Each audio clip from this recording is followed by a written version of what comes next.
Good morning students. तो student जो है आज का टॉपिक है हमारा transcription in eukaryotes. Okay, last class में जो है बच्चों हमने पढ़ा था जो है ट्रांसक्रिप्शन इन प्रोकैरियोट्स। तो उसमें हमने देखा था कि किस तरीके से जो है एक ही जो है एंजाइम जो कि था आपका जो है डीएनए डिपेंडेंट आरएनए पॉलीमरेज जो है पूरी ट्रांसक्रिप्शन की प्रोसेस में जो है ये यूज़ होता है। ठीक है, और इसी एंजाइम के द्वारा जो है पूरा जो है ट्रांसक्रिप्शन का प्रोसेस जो है कंप्लीट होता है प्रोकैरियोट्स में। ठीक है, और प्रोकैरियोट्स में दूसरी चीज़ बच्चों हमने ये आपको बताया था कि एक जीन से जो है आपका क्या बन रहा है, एक mRNA बन रहा है। ठीक है, एक जीन से आपका क्या बनता है, एक mRNA बनता है। जीन क्या होता है बच्चों, आपका जीन क्या होता है, gene is a part of DNA. ठीक है, विच फॉर्म mRNA। ठीक है, तो उसको जीन कहा जाता है, ये हम ऑलरेडी बात कर चुके हैं।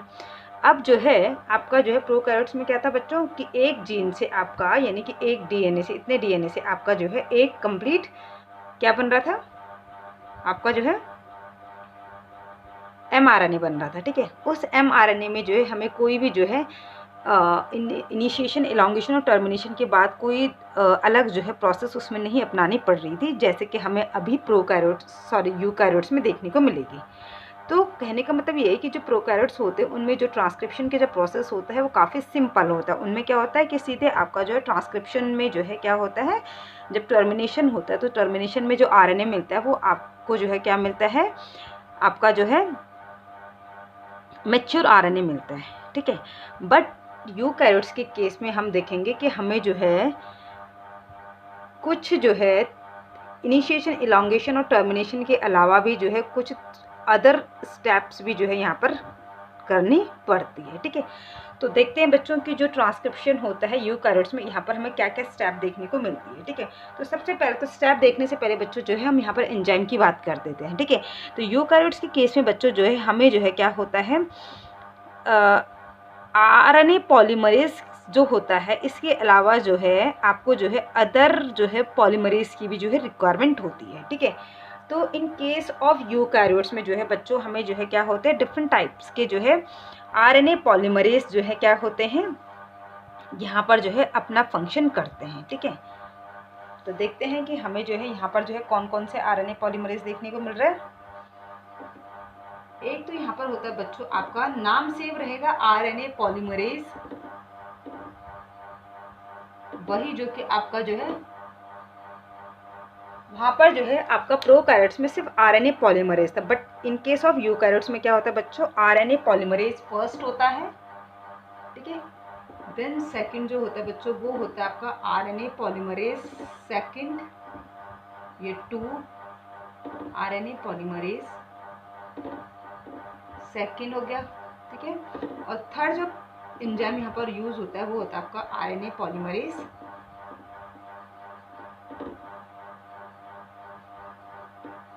थर्ड। ये 3 एंजाइम जो है यूकैरियोट्स में जो है यूज होते हैं, नाम सेम ही है आरएनए पॉलीमरेज, बस फर्स्ट सेकंड थर्ड इनको जो है आगे नाम दे दिया गया है। ठीक है, अब जो आरएनए पॉलीमरेज फर्स्ट होता है बच्चों, इससे बनता है आपका जो है कौन सा आरएनए, राइबोसोमल आरएनए इससे बनता है। इससे मैं शॉर्टकट में लिख दूँ, इससे बनता है आपका आरएनए। ठीक है, उसके बाद जो आरएनए पॉलीमरेज सेकंड होता है इससे बनता है आपका mRNA।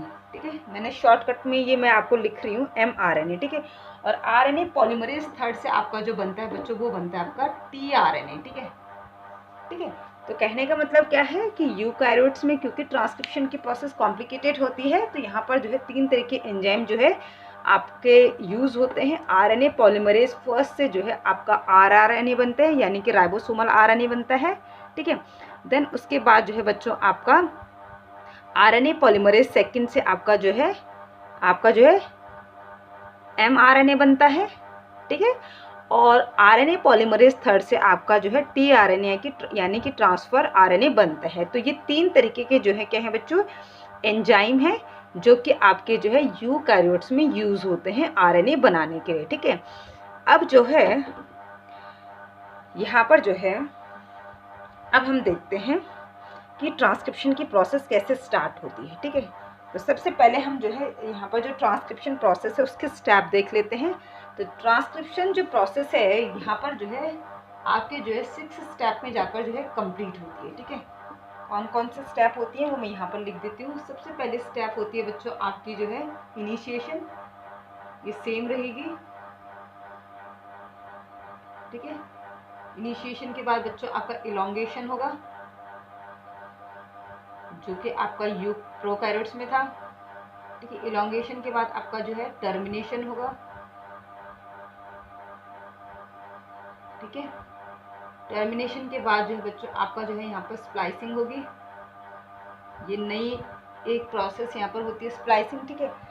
स्प्लाइसिंग के बाद जो है बच्चों यहाँ पर होती है, मैं नीचे लिख देती हूँ, ठीक है, यहाँ पर स्पेस नहीं हो रहा। तो स्प्लाइसिंग के बाद यहाँ पर होती है कैपिंग, और लास्ट में जो है होती है यहाँ पर टेलिंग, ठीक है। तो ये 3 जो है स्टेप यहाँ पर जो है एक्स्ट्रा होते हैं।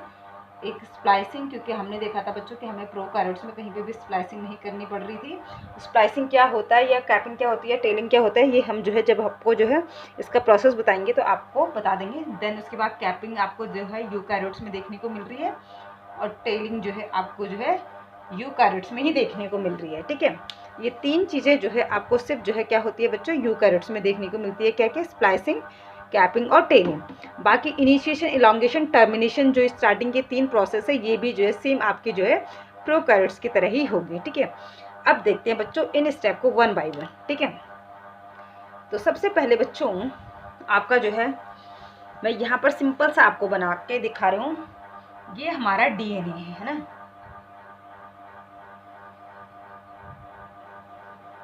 डीएनए में क्या होता है आपका प्रमोटर रीजन होता है, जहाँ पर कि आपका आरएनए पॉलीमरेज आकर क्या करेगा, बाइंड करेगा। और एक टर्मिनेटर रीजन होगा इस डीएनए में, ठीक है, जहाँ पर कि प्रोसेस टर्मिनेट होगी। तो ये हो गया आपका प्रमोटर रीजन,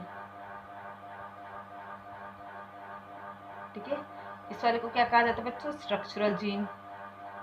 ये जीन है आपका, जिससे कि आपका एक कंप्लीट आपका जो है क्या बन रहा, आरएनए बन रहा, ठीक है, यानी कि एक आरएनए बन रहा आपका। और ये हो गया आपका टर्मिनेटर पॉइंट, ये टर्मिनेटर रीजन, ठीक है, ठीक है। इतनी बात आपको कई बार मैं बता चुकी हूँ कि ये प्रमोटर रीजन होता है, जहाँ पर आरएनए पॉलीमरेज जो है बाइंड करेगा। ये स्ट्रक्चरल जीन है, जिससे कि आपको जो कि टेम्पलेट की तरह यूज़ होगा, जिससे कि आपका आरएनए बनेगा। और ये टर्मिनेटर रीजन है, जहाँ पर कि प्रोसेस टर्मिनेट होगी, मतलब ख़त्म होगी, ठीक है। अब जो है हमारे पास जो है अगर सपोज हमें जो है क्या बनाना है आरएनए, अगर हमें जो है आरएनए बनाना है, ठीक है, राइबोसोमल आरएनए अगर हमें बनाना है, तो उस केस में क्या होगा बच्चों, कौन सा एंजाइम यहाँ पर आएगा, कौन सा आरएनए पॉलीमरेज यहाँ पर आएगा। उस टाइम पर जो है बच्चों यहाँ पर जो है in case of ribosomal RNA यहाँ पर जो एंजाइम यूज़ होगा वो क्या होगा बच्चों, वो होगा आपका जो है आरएनए पॉलीमरेज फर्स्ट, ठीक है। तो मैं यहाँ पर इसको इस तरीके से लिख देती हूँ, आर और फर्स्ट, ये, ठीक है। तो ये आरएनए पॉलीमरेज फर्स्ट जो है क्या होगा आपका प्रमोटर रीजन पर आकर जो है क्या हो जाएगा, जुड़ जाएगा, ठीक है। अब बच्चों हमने आपको कहा था कि इन केस ऑफ प्रोकैरियोट्स में हमने क्या कहा था कि जो आरएनए पॉलीमरेज होता है वहाँ पर तो सिंपल आरएनए पॉलीमरेज था ना, कोई फर्स्ट सेकंड थर्ड का कोई वो नहीं था इशू। अब जो आरएनए पॉलीमरेज था इन केस ऑफ प्रोकैरियोट्स में, उसमें क्या था कि यहाँ पर जो ये आरएनए पॉलीमरेज खुद से प्रोसेस को स्टार्ट नहीं करता था, सिग्मा फैक्टर आकर जो है इसकी हेल्प करता था, देन ये जो है प्रोसेस को क्या करता था, इनिशिएट करता था। यहाँ पर भी जो है बच्चों इन केस ऑफ यूकैरियोट्स भी जो है आरएनए पॉलीमरेज खुद से जो है प्रोसेस को जो है इनिशिएट नहीं करता है, बट यहाँ पर जो है सिग्मा फैक्टर आकर भी जो है इसकी हेल्प नहीं करता है। आपकी बुक्स के अकॉर्डिंग जो है यहाँ पर जो है सर्टेन फैक्टर्स आते हैं जो कि आरएनए पॉलीमरेज फर्स्ट की, या जो आरएनए पॉलीमरेज फर्स्ट सेकंड या थर्ड है, उनको जो है हेल्प करते हैं प्रोसेस को इनिशिएट करने में, ठीक है। तो कहने का मतलब क्या है कि यहाँ पर भी जो है आपका जो है आरएनए पॉलीमरेज जो है क्या होगा की हेल्प करने के लिए जो है सर्टेन फैक्टर्स आएंगे, और वो प्रोसेस जब इनिशिएट हो जाएंगे तो ये फैक्टर्स रिमूव हो जाएंगे, ठीक है। तो अब जो है आपका जो है आरएनए पॉलीमरेज फर्स्ट ने जो है प्रोसेस को इनिशिएट कर दी, तो अब ये क्या करेगा, इस डीएनए की स्ट्रैंड को टेम्पलेट की तरह यूज़ करेगा, ठीक है। और जैसे सपोज यहाँ पर इसकी जो नाइट्रोजनस बेसिस है, इसके अपोजिट यहाँ पे जो है क्या करता जाएगा, नाइट्रोजनस बेसिस को न्यूक्लियोटाइड्स को जोड़ता जाएगा, है ना। यानी कि न्यूक्लियोटाइड्स को कौन से न्यूक्लियोटाइड्स होंगे, जिनके कि जो है आपके डीएनए के अपोजिट जिनके नाइट्रोजनस बेसिस हो गए। जैसे सपोज यहाँ पर एडेनिन है, तो यहाँ पर एक कौन सा न्यूक्लियोटाइड जोड़ेगा, जिसके पास यूरासिल होगा। यहाँ पर अगर आपका साइटोसिन है तो यहाँ पर ग्वानिन वाला आपका न्यूक्लियोटाइड जुड़ेगा। यहाँ पर अगर जो है आपका क्या है ग्वानिन है तो यहाँ पर साइटोसिन वाला जो है जोड़ेगा, ठीक है। यहाँ पर अगर जो है आपका थाइमिन है तो यहाँ पर जो है आपका जो है एडेनिन को जोड़ेगा। यहाँ पर अगर थाइमिन है तो यहाँ पर एडेनिन को जोड़ेगा, ठीक है। इसी तरीके से आपका आरएनए बन जाएगा, ठीक है। कौन सा आरएनए? Ribosomal RNA. इसी तरीके से जो है ये आरएनए पॉलीमरेज जब यहाँ चला जाएगा टर्मिनेट रीजन पे, तो क्या होगा, यहाँ पर जो है कोई भी रो फैक्टर आकर इसकी हेल्प नहीं करेगा, प्रोसेस अपने आप से ही जो है क्या हो जाएगी, टर्मिनेट हो जाएगी, ठीक है। तो जैसे ही आरएनए पॉलीमरेज यहाँ पर आता है तो आपका जो है ये जो आरएनए था ये क्या हो गया आपका डीएनए प्लस आरएनए पॉलीमरेज से जो है अलग हो गया, और ये आपका जो है 5 to 3' वाला आपको आरएनए मिल गया। क्योंकि हमने कहा था ना बच्चों की जो पॉलीमराइजेशन करता है आपका आरएनए पॉलीमरेज, कोई सा भी आरएनए पॉलीमरेज हो वो हमेशा 5 to 3' में ही पॉलीमराइजेशन करता है। तो दैट मीन्स कि ये कौन सा स्ट्रैंड को यूज़ करता है यहाँ पे 3' to 5', तभी तो ये 5' to 3' में पॉलीमराइजेशन करता है। तो ये इसका पॉजिटिव स्ट्रैंड 5 to 3' हो गया। इतनी बात सभी बच्चों को समझ में आ गई होगी। तो ये हमें जो है एक जो है क्या मिल गया, राइबोसोमल आरएनए मिल गया, ठीक है। इसी तरीके से अगर हमें टीआरएनए बनना होगा तो टीआरएनए में भी क्या होगा आपका सेम यही चीज़ होगी, बट जो एंजाइम है वो आपका क्या हो जाएगा बच्चों, आरएनए पॉलीमरेज थर्ड यहाँ पर आएगा, ठीक है। आरएनए पॉलीमरेज थर्ड यहाँ पर जो है प्रमोटर रीजन में बाइंड होगा, देन प्रोसेस इनिशिएट होगी, उसके बाद जो है इलोंगेशन होगा और फर्दर जो है टर्मिनेशन होगा। तो ये आपको जो है क्या मिल जाएगा, एक टीआरएनए मिल जाएगा, ठीक है। इस टीआरएनए में भी कोई प्रोसेसिंग करने की ज़रूरत नहीं होती और ना ही आपका जो है जो आरआरएनए बना उसमें कोई प्रोसेसिंग करने की ज़रूरत होती है, ठीक है। अब आते हैं बच्चों हम किसमें, मैसेंजर आरएनए। तो जो मैसेंजर आरएनए होता है बच्चों, इसमें जो है क्या होता है, काफ़ी जो है प्रोसेसिंग की ज़रूरत पड़ती है। क्यों पड़ती है? क्योंकि हमें जो आरएनए मिलता है वो एक मैच्योर आरएनए नहीं होता है, ठीक है। तो उसको जो है कुछ प्रोसेसिंग से जो है गुजरनी पड़ती है, देन तब आपको जो है एक जो है फुली मैच्योर जो है mRNA मिलता है। तो अब मैं आपको यहाँ पर स्पेशली जो है मैंने आपको जो है rRNA का बता दी कि rRNA के केस में कौन सा एंजाइम यूज़ होगा, tRNA के केस में कौन सा एंजाइम यूज़ होगा। अब हम पढ़ेंगे जो है mRNA के केस में, क्योंकि mRNA वाला क्या होता है थोड़ा कॉम्प्लिकेटेड होता है। तो mRNA के केस में भी क्या होगा बच्चों, आपका ये सपोज आपका डीएनए का स्ट्रैंड है, ठीक है बच्चों, और ये आपका प्रमोटर रीजन है और ये आपका टर्मिनेटर रीजन है और ये आपका स्ट्रक्चरल जीन हो गया। ये चीज़ तो कॉमन है, कोई अलग चीज़ नहीं है, ठीक है। अब जब आपका mRNA बनता है तो उसके लिए जो है क्या होगा, आपका एंजाइम कौन सा यूज़ होगा, आपका जो है एंजाइम यहाँ पर यूज़ होगा बच्चों कौन सा, आरएनए पॉलीमरेज सेकेंड। तो मैं यहाँ पर लिख दूँ आरएनए पॉलीमरेज सेकेंड। तो आरएनए पॉलीमरेज सेकेंड जो है आपका यूज़ होगा mRNA बनने के लिए, ठीक है।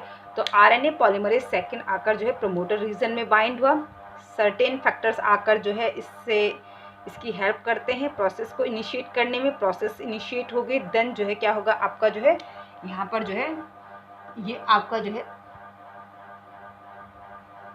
आरएनए बन रहा है, ठीक है। आपका आरएनए पॉलीमरेज यहाँ आया तो जो है यहाँ पर आते ही टर्मिनेट रीजन पर आते ही जो है आपका आरएनए जो है क्या होगा, ये इससे अलग हो जाएगा, ठीक है। तो ये कैसा हो जाएगा आपका, ये आरएनए जो है डीएनए प्लस आरएनए पॉलीमरेज से जो है अलग हो जाएगा। तो सारी चीज़ें जो है सब जो आपका एंजाइम था वो अलग हो जाएगा, आपका जो है डीएनए था वो सेपरेट हो जाएगा और आपको जो है इस तरीके से जो है क्या मिल जाएगा, आरएनए मिल जाएगा, ठीक है। बट जो ये आरएनए होता है बच्चों, ये इसको कहा जाता है आपका जो है एक मतलब बच्चा आरएनए इसको कहा जाता है, जो कि भी एक बच्चा है मतलब, ठीक है, एक मैच्योर नहीं है ये, ठीक है। तो इसीलिए जो है इसको जो है क्या करना पड़ता है, एक प्रोसेसिंग के थ्रू जो है इसको गुजरनी पड़ती है, ठीक है।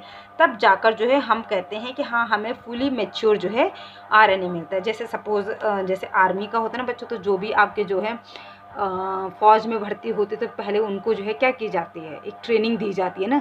तो सेम चीज़ आप कह सकते हो कि यहाँ पर जो ये है तो इसको भी काफ़ी सारी जो है ट्रेनिंग से गुजरना पड़ेगा, ये जो आरएनए है, ठीक है।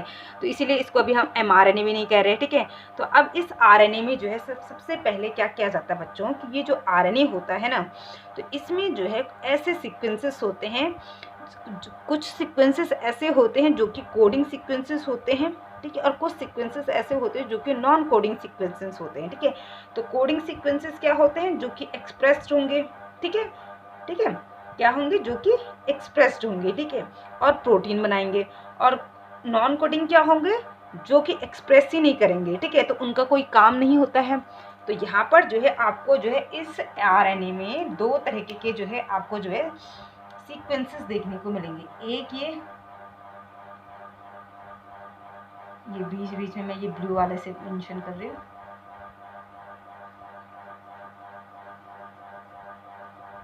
ये, ठीक है, इनको कहा जाता है बच्चों एक्सॉन।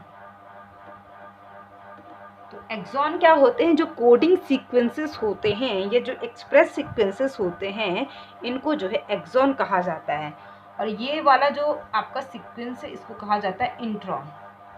तो इंट्रॉन क्या होते हैं, जो नॉन कोडिंग सीक्वेंसेस होते हैं उनको इंट्रॉन कहा जाता है बच्चों। तो अब क्या होता है, क्योंकि इन इंट्रॉन का कोई काम नहीं है, क्योंकि ये कोई प्रोटीन को कोड नहीं करते हैं, तो इसलिए इनका इस आरएनए में कोई काम नहीं, तो इसलिए इनको जो है क्या कर दिया जाता है, रिमूव कर दिया जाता है।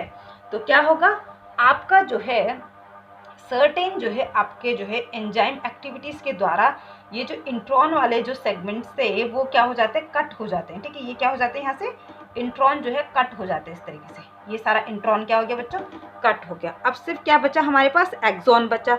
अब ये एक्सॉन ऐसे सेगमेंट में नहीं होते हैं, तो सर्टेन अदर एंजाइम्स के द्वारा ही जो है क्या होता है, ये जो एक्सॉन होते हैं ये आपस में फिर क्या हो जाते हैं, ज्वाइंट हो जाते हैं, ये जुड़ जाते हैं। लाइगेज के द्वारा नहीं जुड़ेंगे बच्चों, लेकिन अदर जो है सर्टेन अदर एंजाइम्स के द्वारा जो है ये जो एक्सॉन्स के जो सेगमेंट्स हैं वो सारे आपस में जुड़ जाते हैं, ठीक है। तो ये हमें जो है, अब जो ये हमें आरएनए मिल रहा है, ये कैसा आरएनए है, जिसमें कि सारे के सारे जो है एक्सॉन है। जिस एक्सॉन का मतलब कि सारे के सारे जो है कोडिंग सीक्वेंसेस हैं, जो कि किसी न किसी प्रोटीन को कोड, जो कि किसी प्रोटीन को कोड करेगा, ठीक है। तो इस प्रोसेस को कहा जाता है स्प्लाइसिंग।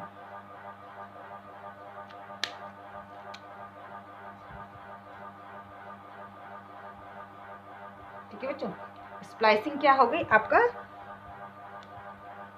ठीक है, स्प्लाइसिंग का मतलब क्या हो गया बच्चों आपका, remove the intron and join the exon, ठीक है, इसको कहा जाता है आपका स्प्लाइसिंग। यानी कि जब हम जो है इंट्रॉन को रिमूव करते हैं और एक्सॉन को जोड़ते हैं तो इस प्रोसेस को कहा जाता है स्प्लाइसिंग। तो ये आप जो है सिर्फ यूकैरियोट्स में देखोगे, प्रोकैरियोट्स में हमें कहीं पे भी ये देखने को नहीं मिला था, ठीक है। तो ये हो गया आपका स्प्लाइसिंग। उसके बाद भी जो है बच्चों इस आरएनए को जो है क्या किया जाता है बच्चों, आपका जो है इसमें जो है एक तरीके से कहा जाता है कि इस एंजाइम को, क्योंकि ये इस आरएनए को जो है, क्योंकि इसके बाद न्यूक्लियस से निकलकर इसको जो है साइटोप्लाज्म में जाना होता है, तो इसको प्रोटेक्ट करने के लिए जो है, इस आरएनए को प्रोटेक्ट करने के लिए इसके आगे कैपिंग की जाती है और इसके पीछे टेलिंग की जाती है, ठीक है। इनका सिर्फ जो है इतना ही आपका बुक्स वगैरह में फंक्शन मेंशन है कि हमें कैपिंग और जो है टेलिंग करने की क्यों ज़रूरत पड़ती है। इस आरएनए को प्रोटेक्शन प्रोवाइड करने के लिए जो है कैपिंग और टेलिंग की ज़रूरत पड़ती है। तो कैपिंग कैसे होती है इसमें बच्चों, ये जो आरएनए है यहाँ पर जो है इसकी जो है क्या होती है बच्चों, कैपिंग होती है, यहाँ पर इस तरीके से कैपिंग हो जाती है, ठीक है। कैपिंग किसकी होती है वो मैं भी आपको बताती हूँ, और यहाँ पर होती है इसकी टेलिंग, ठीक है, ये टेलिंग होती है, यानी कि 5 डैश पे आपका क्या हो गया, कैपिंग हो गई, और 3 डैश पे आपकी जो है टेलिंग होती है, ठीक है। तो कैपिंग के लिए क्या होता है बच्चों की, जो मिथाइल गुआनोसिन ट्राइफॉस्फेट होता है, देखो मिथाइल गुआनोसिन ट्राइफॉस्फेट क्या होगा बच्चों, हमने आपको बताया था पेंटोस शुगर, इस तरीके से हमने आपको पेंटोस शुगर का स्ट्रक्चर्स बताया था जब हम चैप्टर स्टार्ट किए थे। हमने कहा था कि पेंटोस शुगर के फर्स्ट कार्बन पे जो है क्या होता है, नाइट्रोजनस बेस जुड़ता है। तो यहाँ पर मिथाइल गुआनोसिन मिथाइल जो है आपका जो है गुआनोसिन ट्राइफॉस्फेट की बात हो रही, तो यहाँ पे जो है ग्वानिन जुड़ेगा, फर्स्ट कार्बन पे जो है ग्वानिन जुड़ गया, और ट्राइफॉस्फेट 1 2 और ये 3, ये ट्राइफॉस्फेट जुड़ गया, ठीक है, 5th कार्बन पे, और ग्वानोसिन के साथ जो है मिथाइल ग्रुप जुड़ गया, ठीक है। तो इसलिए इस कंप्लीट स्ट्रक्चर्स को क्या कहेंगे हम, मिथाइल गुआनोसिन ट्राइफॉस्फेट। तो यही मिथाइल गुआनोसिन ट्राइफॉस्फेट आपका जो है यहाँ पर कैपिंग बनाता है इस आरएनए की, ठीक है। तो इसको कहा जाता है कैपिंग, ठीक है। तो यहाँ पर लिख दूँ मैं अगर मैं इसको अब अलग से ही आपको लिखा करके दिखा देती हूँ, तो कैपिंग में क्या हुआ, ये आपका RNA था, ठीक है, यहाँ पर आपने इसकी क्या कर दी, कैपिंग कर दी, ठीक है। कैपिंग किसकी हुई है बच्चों, आपकी जो है मिथाइल, दिख रहा है बच्चों, ठीक है, मिथाइल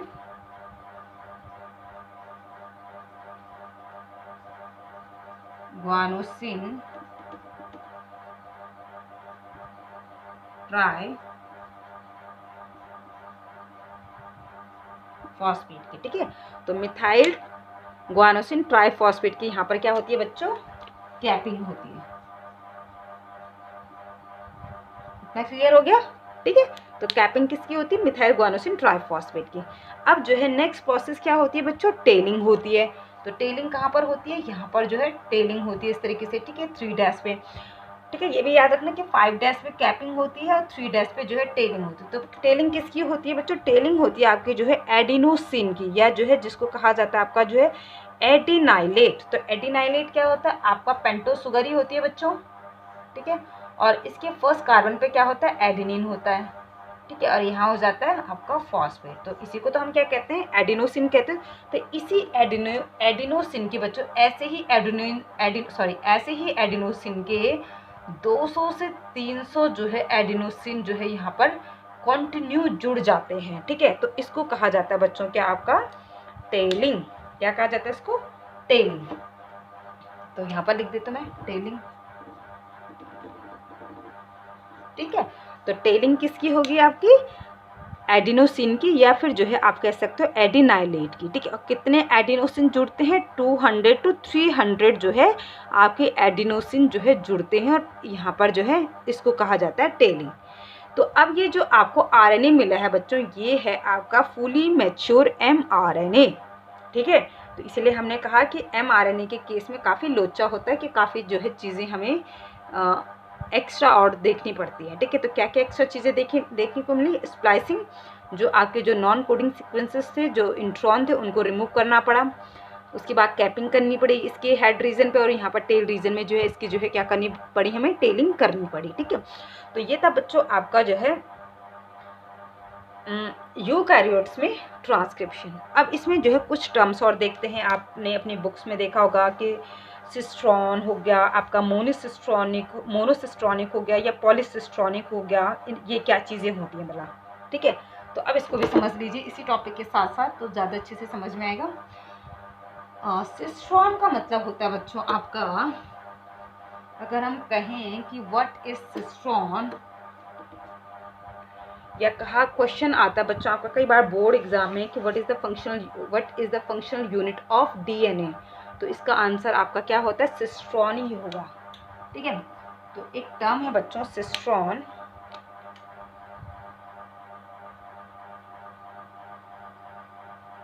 ठीक है। तो व्हाट इज सिस्ट्रॉन, ठीक है। तो अगर हम इसकी डेफिनेशन लिखें तो क्या होगा कि cistron is the part of, cistron is the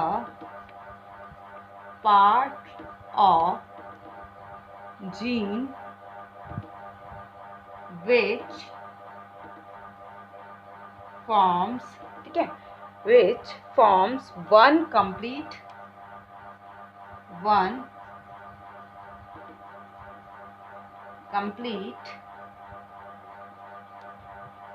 protein, ठीक है। यानी सिस्ट्रॉन क्या हो गया बच्चों आपका, cistron is the part of gene, यानी कि जो सिस्ट्रॉन होता है वो किसका पार्ट होता है, जीन का पार्ट होता है, which form one complete RNA, जो कि एक which form one complete protein, जो कि एक कंप्लीट प्रोटीन को बनाता है। तो अब जो सिस्ट्रॉन होता है वो इन केस ऑफ यूकैरियोट्स में क्या होता है, अलग होता है, और इन केस ऑफ प्रोकैरियोट्स में अलग होता है। तो यूकैरियोट्स में जो सिस्ट्रॉन होता है बच्चों, इट इज़ अ मोनोसिस्ट्रॉनिक। तो यूकैरियोट्स, मोस्टली जो यूकैरियोट्स होते हैं बच्चों वो मोनोसिस्ट्रॉनिक होते हैं, ठीक है। तो मोनोसिस्ट्रॉनिक का मतलब क्या हो गया, मोनोसिस्ट्रॉनिक, ठीक है। देखो बच्चों, जीन की डेफिनेशन क्या बताई थी हमने आपको, जीन की डेफिनेशन क्या बताई थी हमने, कि जीन क्या बोला था हमने कि gene is the part of DNA. ठीक है, यही हमने आपको कहा था ना कि gene is the part of DNA which form RNA. यही तो आपका जीन होता है। सिस्ट्रॉन क्या होगा कि cistron is the part of gene. ठीक है, डीएनए का पार्ट है जीन और जीन का पार्ट है आपका, देखो ये हमारा डीएनए है। ठीक है, ये हमारा माना डीएनए है। ठीक है, अब जो है जीन क्या हो गया आपका, क्या कहा हमने जीन की डेफिनेशन कि gene is the part of DNA. तो डीएनए का मतलब इतना पार्ट ये जीन हो गया। ठीक है, ये इतना जीन हो गया जो एक कंप्लीट आरएनए बना रहा है। ये इतना पार्ट जो है आपका क्या हो गया, जीन हो गया। अब जो है जीन के बाद आता है दूसरा टर्म सिस्ट्रॉन। तो सिस्ट्रॉन क्या कह रहा है कि cistron is the part of gene. अब जो है ये जो सिस्ट्रॉन है इसका ये पार्ट जो कि क्या बनाएगा, प्रोटीन बनाएगा, जो कि क्या बनाएगा, एक कंप्लीट प्रोटीन को बनाएगा। एक की बात हो रही है बच्चों, एक कंप्लीट प्रोटीन को बनाएगा, वो क्या कहलाएगा, सिस्ट्रॉन कहलाएगा। ठीक है, समझ में आ गया। अब बात आती है कि मोनोसिस्ट्रॉनिक जो है क्या होता है। तो हमने कहा बच्चों कि जो यूकैरियोट्स होते हैं ये जो है मोनोसिस्ट्रॉनिक होते हैं। मोनोसिस्ट्रॉनिक का मतलब क्या हो गया बच्चों कि यानी कि यहाँ पर जो है आपका जो है सिर्फ एक सिस्ट्रॉन होगा जिससे कि सिर्फ आपका एक ही प्रोटीन बनेगा। ठीक है, इन केस ऑफ यूकैरियोट्स में क्या होता है कि cistron is the part of gene which form one complete protein. यानी कि ये यहाँ पर जो है सिर्फ क्या बनेगा, आपका एक कंप्लीट प्रोटीन बनाएगा। तो सपोज ये हमारा डीएनए है, सपोज ये हमारा डीएनए है और ये इसका जीन है। यानी कि जो आपका जो है क्या बनाएगा, ये डीएनए है और डीएनए से क्या बना आपका आरएनए बना। तो ये क्या हो गया आपका, ये पूरा जीन हो गया। ठीक है, अब जो है आपका जो है इस आरएनए से, इस जो है जीन से आपका ये जो कंप्लीट आरएनए बना है ना, तो ये इस आरएनए से जो है एक ही प्रोटीन बनेगी बच्चों। इस आरएनए से एक ही प्रोटीन बन रही है, मतलब इस ये जो था ये एक ही सिस्ट्रॉन है, ये एक जीन है प्लस एक सिस्ट्रॉन है जिससे कि आपका एक कंप्लीट जो है क्या बन रहा है, प्रोटीन बन रहा है। तो इसीलिए जो है इसको कहा जाता है मोनोसिस्ट्रॉनिक। क्यों, क्योंकि यहाँ पर एक ही सिस्ट्रॉन है, एक ही सिस्ट्रॉन है जिससे कि एक कंप्लीट प्रोटीन बन रहा है। ऐसा नहीं है कि ये अलग, इतना सिस्ट्रॉन अलग हो गया, ये अलग सिस्ट्रॉन हो गया, ये अलग सिस्ट्रॉन हो गया। ठीक है, अगर ऐसा होता है तो ये पॉलीसिस्ट्रॉनिक हो जाता ना, क्योंकि एक से ज़्यादा सिस्ट्रॉन है। बट ऐसा नहीं है इन केस ऑफ यूकैरियोट्स, क्योंकि यहाँ पर ये जो है ये एक सिस्ट्रॉन है जिससे कि आपका एक ही प्रोटीन बन रहा है। समझ में आ रहा है ना, एक ही प्रोटीन बन रहा है। ठीक है, अब जो है आपका जो है यूकैरियोट्स में क्या होता है बच्चों, ये तो मोनोसिस्ट्रॉनिक किसमें होता है बच्चों, सॉरी बच्चों, मोनोसिस्ट्रॉनिक किसमें देखने को मिलता है, हमें यूकैरियोट्स में देखने को मिलता है। ठीक है, अब जो है हम दूसरा देखते हैं प्रोकैरियोट्स। ठीक है, प्रोकैरियोट्स में जो सिस्ट्रॉन होता है इट इज पॉलीसिस्ट्रॉनिक। ठीक है, तो देखते हैं कि व्हाट इज पॉलीसिस्ट्रॉनिक। ठीक है, तो क्या कहा बच्चों हमने कि जो प्रोकैरियोट्स होते हैं वो क्या होते हैं, आपके पॉलीसिस्ट्रॉनिक होते हैं, मोस्टली जो बैक्टीरियाज होते हैं। ठीक है, तो पॉलीसिस्ट्रॉनिक का मतलब क्या होता है बच्चों, जहाँ पर जो है एक से ज़्यादा सिस्ट्रॉन होते हैं उसको कहा जाता है आपका पॉलीसिस्ट्रॉन। ठीक है, तो अगर हम जो है इसको समझें तो ये सपोज हमारा बैक्टीरिया का जो था क्या था, डीएनए था। ठीक है, अब जो है इस बैक्टीरिया से हमारा क्या बना, आरएनए बना होगा। ठीक है, और आरएनए से जो है क्या बना होगा, इसका प्रोटीन बना होगा। ठीक है, बट जो है इन केस ऑफ जो है बैक्टीरिया, इसमें क्या होता है कि जो ये एक आरएनए होता है ना बच्चों, क्योंकि इसमें जो ये एक डीएनए होता है तो एक डीएनए में जो है इसमें एक से ज़्यादा क्या होते हैं, सिस्ट्रॉन होते हैं। ठीक है, यानी कि आपका जो है इसमें एक से ज़्यादा सिस्ट्रॉन होंगे। ठीक है, सपोज ये एक सिस्ट्रॉन ये हो गया, ये दो सिस्ट्रॉन ये हो गए, ये तीन सिस्ट्रॉन इसमें है। ठीक है, जबकि यहाँ पर जो है सिर्फ क्या था, आपका एक ही सिस्ट्रॉन था जिससे कि आपका आरएनए बन रहा था। ठीक है, यहाँ पर जो है आपके एक से ज़्यादा सिस्ट्रॉन है, तो एक से ज़्यादा सिस्ट्रॉन है कोई दिक्कत नहीं, ठीक है। लेकिन जो है आपका बना क्या, आपका एक आरएनए बना ना, ठीक है। तो इस आरएनए में भी जो है क्या है, आपके एक से ज़्यादा सिस्ट्रॉन होंगे, ठीक है। अब जो है ये जो सिस्ट्रॉन होते हैं ना, ये अलग अलग प्रोटीन बनाता है। मतलब इस आरएनए का इतना सेगमेंट, ये वाला सिस्ट्रॉन अलग प्रोटीन बनाएगा, ये वाला जो है अलग प्रोटीन बनाएगा,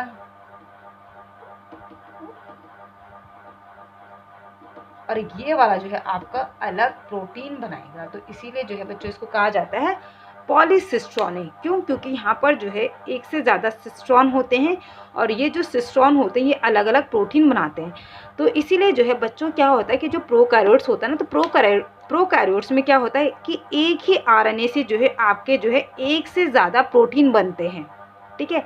बट हम में क्या है कि हम में जो है एक आरएनए से एक ही प्रोटीन बनता है, इसीलिए हम मोनोसिस्ट्रॉनिक है ना। क्योंकि एक ही आपका जो है सिस्ट्रॉन होता है जिससे एक प्रोटीन बन रहा है, ठीक है।